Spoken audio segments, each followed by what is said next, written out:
this is Robbie Parker, and I'm going to be doing my review for the 2006 movie X-Men: The Last Stand. So, in this movie, when a cure is found to treat mutations, lines are drawn amongst the X-Men, led by Professor Charles Xavier and the Brotherhood, a band of mutants organized under Xavier's former ally, Magneto. So, I have a lot of mixed feelings on this movie. It's one of those movies that, when it first came out, I was very, very disappointed with it and everything. And there is a lot of negatives here. But over the years and stuff, some things about this movie I've come to appreciate a little bit more than I used to, and everything. I like a lot of the stuff in this movie, though. The cast, for example, are all, once again, all good in their roles, especially Ian McKellen, who gives one of his absolute best performances as Magneto. I loved him in the first two movies and stuff, but I feel like his performance in this one might be his best performance as a character. And he's really the main reason I like this movie so much, because he does not hold back and stuff in this movie, and he's pretty damn awesome. And I love how cold-hearted he is when it comes to making sure things work for his cause, especially when it comes to the death of, Professor X and Magneto, Professor X and Mystique. I almost said Magneto, and everything, like when Mystique gets turned into human and stuff, instead of trying to be there for her and stuff, he's like, I'm sorry, you're not one of us anymore, and he just walks off and everything. Is he's really, really cold-hearted in this movie, and there's a part where he says that Charles Xavier did more for mutants than most will ever know, and it's his regret that he had to die for their cause and stuff, and it's just dude, it's Charles is supposed to be your friend and everything, and it's he did show sympathy and did respect him and stuff, but it's he also was kind of cold-hearted there too. Hugh Jackman and Patrick Stewart are once again great in here as Wolverine and Professor X. They're always perfect in this role. Every single movie, no matter whether the movie's good or bad, they're always perfect. Same with Ian McKellen as Magneto. You can't go wrong with them as the characters, though. That's one thing I will say I've never had a complaint with on them. Kelsey Grammer is also, once again, great in here, or is good in here, not once again, but this is his first time playing Beast, but he's really good in here. I really liked him as the Beast. And I like the Cure storyline. I thought it was a good way to set up the conflict between the X-Men and the Brotherhood, and I really did like that. I thought that was awesome. The action is awesome as well. There's some really, really cool stuff in the final act and everything, although the big final battle was also a little underwhelming, so it's kind of a mixed bag, but for the most part, I don't really have any complaints on a lot of the stuff in the final battle, as far as the stuff with Magneto and the X-Men and the Cure and all that stuff goes.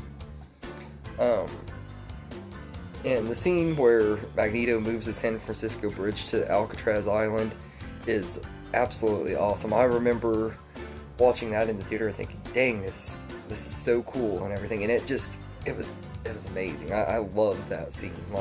Every time I watch it, I just forget how awesome it is. It gives me goosebumps and stuff.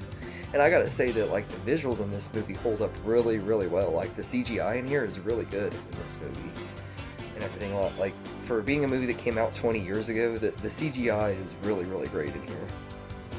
Now, as far as the negatives go, I will say that despite having awesome scenes like the bridge scene and some of the action sequences are really good, this is not a great movie.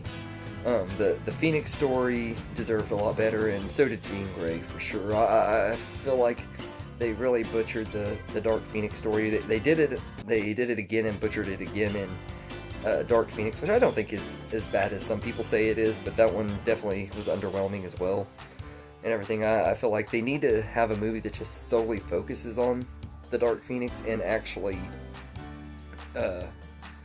kind of adapt it better and stuff, it shouldn't be that hard, but I think if the right person was in charge of a Dark Phoenix retelling, it could be really, really good.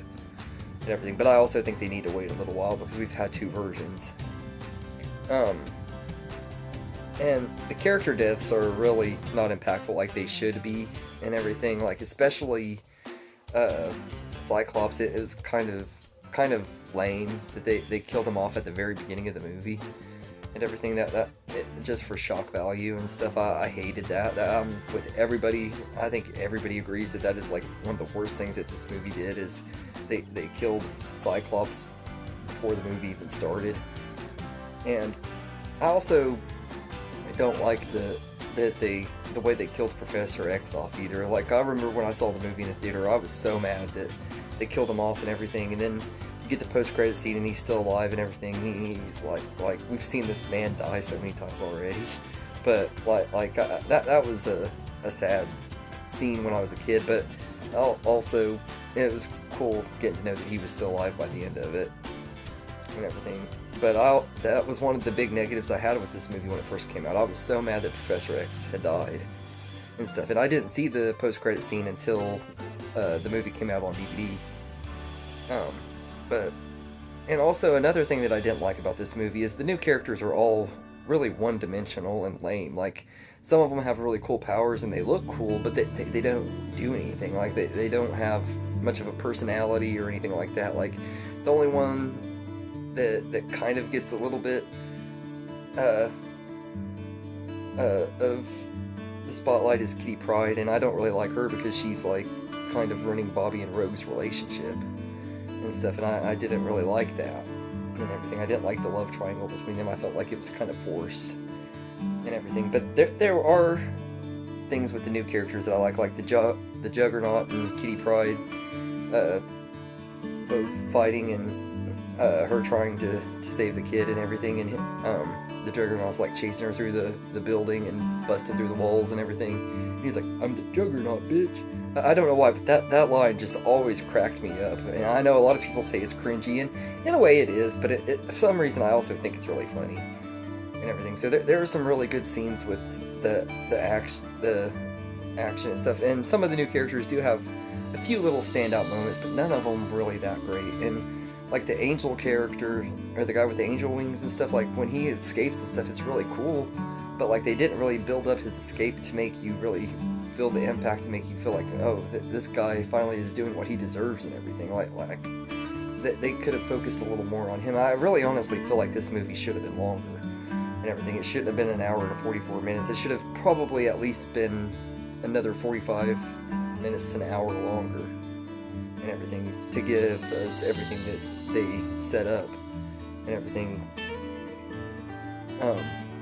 But all in all, I think that X-Men The Last Stand is one that I feel like has grown on me over time. It's not one of my most favorites and everything, but I am starting to come around to it. I'm starting to appreciate it a little bit more than I used to and everything. I used to hate this movie. When it first came out, I hated it so bad that I had lost interest in Marvel and stuff, aside from Spider-Man and everything, until Iron Man came out a couple years later and everything.